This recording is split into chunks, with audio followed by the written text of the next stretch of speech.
अग्रणी सांबादिक संगठन व्यास print media association सप्तम वार्षिक उत्सव रविवार पूर्वाह्न संघ सभापति शरद पथाल सभापतित्व में व्यासदेव टाउन हॉल परिसर में अनुष्ठित हो वरिष्ठ उपदेष्टा हार्दन बानर्जी स्वागत भाषण और अतिथि परिचय देते।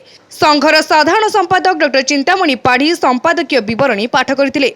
हस्तशिल्प और बयनशिल्प मंत्री तथा सुकिंदा विधायक प्रदीप बलसामंत मुख्य अतिथि भाव जोगदे सांबादिक माने सत्य और निर्भीक संवाद परिवेषण करने को परामर्श देते। सांबादिकता एक वृत्ति नुहे, यह एक व्रत। जाजपुर एक विकसित जिला भाव में गढ़ी तोड़ाई मु संपूर्ण चेष्टित बोली मंत्री श्री बलसामंत कहते। विशिष्ट अतिथि भाव कोरे विधायक आकाश दास नायक जोगदे सांबादिकों गोटे लेखा और फोटो वियतनाम अमेरिका युद्ध बंद कर मुख्य वक्ता भावे बड़ खबर और समालोचना खबर कागज संपादक अर्धेन्दु दास जोगदे सांबादिक माने कौनसी परिस्थिति रे निज कलम को बिक्री करबा बा सरकार सहित सालिश करी अनुगृहीत हेबा सांबादिकता वृत्ति पाई कलंक बोली कहिथिले। सम्मानित अतिथि भावे कलिंगनगर अतिरिक्त जिलापाल सपन कुमार नंद जोगदे संविधान चतुर्थ स्तंभ पाई आमे बंचीछु और प्रकृत सांबादिकता मनीष जीवन में प्राण प्रतिष्ठा करे बोली कहिथिले। एक स्थायी घर पर प्रिंट मीडिया दाबी को 6 मास मध्य पूर्ण करने को अतिरिक्त जिलापाल श्री नंद प्रतिश्रुति देथिबारु संघ पक्षरु तांको साधुवाद अर्पण करा जायतिला। अन्यतम सम्मानित अतिथि व्यासनगर पौर परिषद अध्यक्ष सुभाष बल जोगदे सहर में सांबादिक माने आम भाईचारा को बंचाई रखिछन्ति बोली कहिथिले।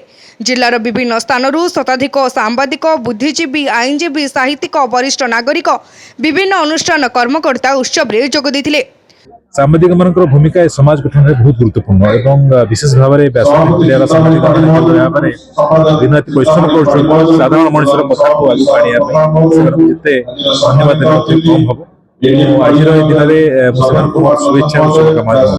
आर्थिक साहाय्य सहयोग कौटी पाइबा भाग्य प्राय न था, तेणु एत कष्ट सही से संघ को बंचाई रखिंट 7 वर्ष पदार्पण कलानी ए संघ।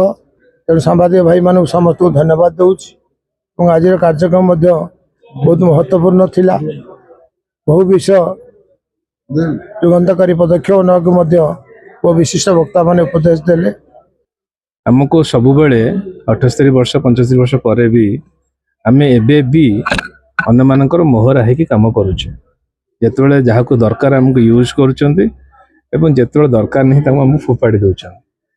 तेणु आम यूज एंड थ्रो कलम होकर अच्छे। मु केवल गोटे कथा कहबी जे आम कलमटा बहुत शक्ति भर शक्तिशाली से। तेणु आम एत निजको हल्का और सस्ता भाविबा नहीं, कहा द्वारा यूज हवा नहीं।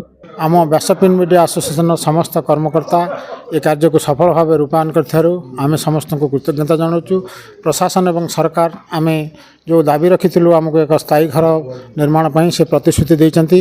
आम आशा रखुचु से कार्यक्रम खूब शीघ्र सफल हम। एवं यही अवसर में आम जिला प्रशासन, स्थानीय प्रशासन, पुलिस प्रशासन, आम जिलार समस्त सांबादिक बंधु, प्रिंट मीडिया, वेब चैनल एवं टीवी चैनल मानक समस्त को आम कृतज्ञता ज्ञापन करुँ। आम सागर आसिले बसिले समय देले आम उत्साह को साफल्यमंडित कर।